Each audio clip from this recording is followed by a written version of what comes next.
You know, the world of English is a fun and exciting place to be. I'm so glad you could join us for another lesson.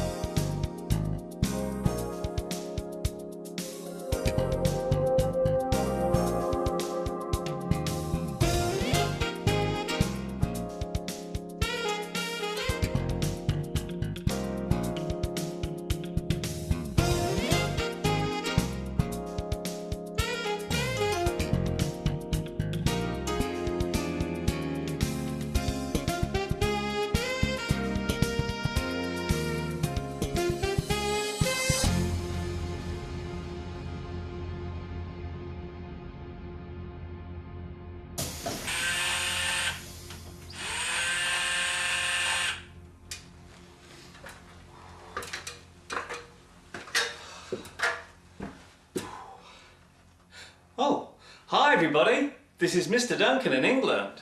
How are you today? Are you okay? I hope so. Are you happy? I hope so. In this lesson, we will look at the changing attitude to the way we use words and how the English language is changing because of this. Be careful what you say.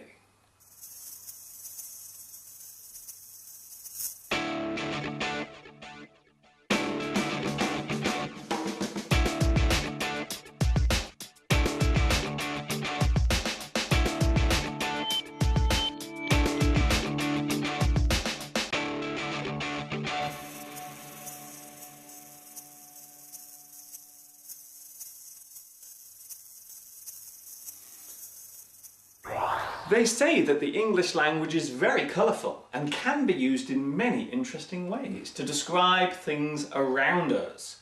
However, over the past few years we have started to change some of these words because we feel that perhaps they may be rude or could cause offence to certain people. We call this change political correctness. Wow! So many nuts. Would you like one? Not bad. To be politically correct means to consider the impact of certain words on those people to who the words relate. These groups are often those who have a disability, job titles that refer to gender, religion, or somebody's sexuality or ethnic background. Let's take a look at a simple example of political correctness. Ladies and gentlemen, this is your captain speaking. We are currently cruising at an altitude of 35,000 feet. Should you require any refreshments during the flight, one of our beautiful air hostesses will give you all the assistance you require. We do hope you enjoy your flight. Thank you. The title air hostess was given to females who work on board aircraft, serving food and drinks and giving assistance to the passengers. The male title was air steward. Some people thought that separating the two genders was unfair and gave a bad image to females who were in this profession. So instead, a new word was introduced that covered both sexes. So nowadays we say cabin crew. This alteration has caused other changes too.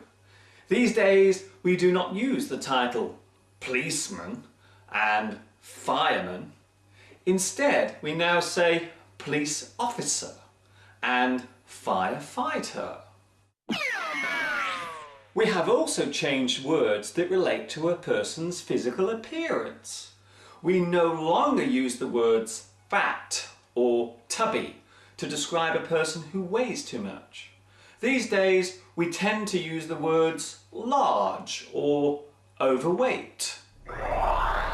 Here in the UK, we no longer use the word handicapped to describe a person who cannot walk or has to use a wheelchair. we now use the word disabled or physically challenged. However, in the USA, the word handicapped is still widely accepted. Here are some other examples. A person who is blind is now referred to as visually impaired. A person who is deaf is now hearing impaired. A person who cannot walk is now physically impaired. The word impair means weaken or damage. So by saying that something is impaired means that it is not complete or is not working fully. Perhaps the most controversial form of political correctness relates to ethnic and racial words, especially when we talk about people from African, Caribbean countries, or those who come from that particular ancestry. It is no longer acceptable to use the word coloured to describe a person of this particular descent. These days, the word black is the politically correct term. However, this has recently caused problems when we wanted to use the word black as a simile or metaphor. It is generally accepted that the word black is often used to show a negative action or a bad action, such as black market, to sell something illegally, black sheep, a bad person in a family, black magic, an evil type of trick, black look, to give someone an angry expression, blacklist, a list of bad things, and blacken, to make something look unattractive. So these expressions have become less popular now, even though they do not in any way relate to the racial origin of a person. Another example of political correctness was the attempt to change the word blackboard to chalkboard. However, many people thought this was going too far, so that particular word is still okay to use to this very day. It's a good idea. It's a bad idea. I agree. I disagree. It's wrong. It's okay. It should be stopped. It's all right. I have no problem with it. No worries. It's okay. It should be stopped. I think it's disgusting. Look what I'm having for my tea. Political correctness tends to occur in democratic countries where freedom of speech is taken as a civil right. In some ways, it is ironic that societies that encourage free speech are the same ones that are also attempting to suppress it. It is also worth noting that being politically correct is not a new thing. In fact, it can be traced back to the early 20th century, during the period of the First World War.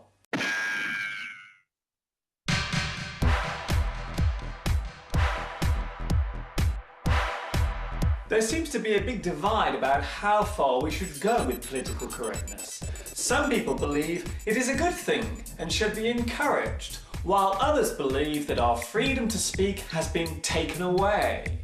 You may even hear someone use the sentence, "It's political correctness gone mad!"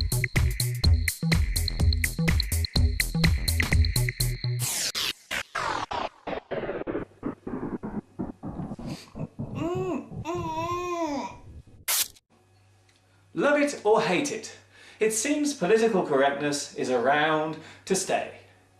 Generally, the thought behind it is a good one, and maybe we should try to encourage the positive use of words.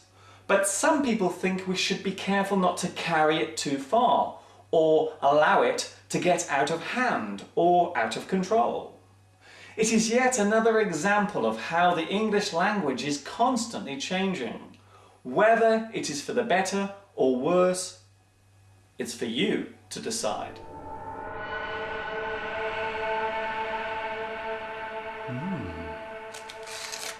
My favourite. Before I leave you today, I would like to say a special hello to my new friends watching in Bosnia and Herzegovina, China, Germany, Mexico, Saudi Arabia, and Venezuela.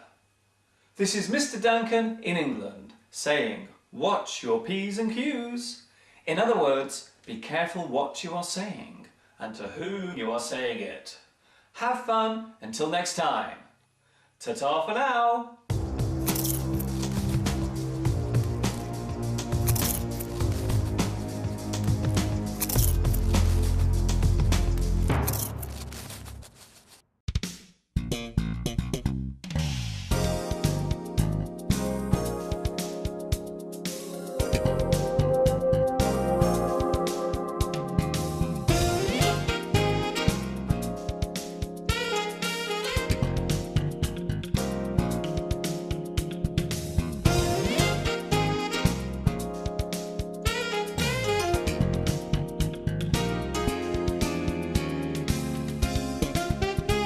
These leather trousers are so hot, I'm taking them off.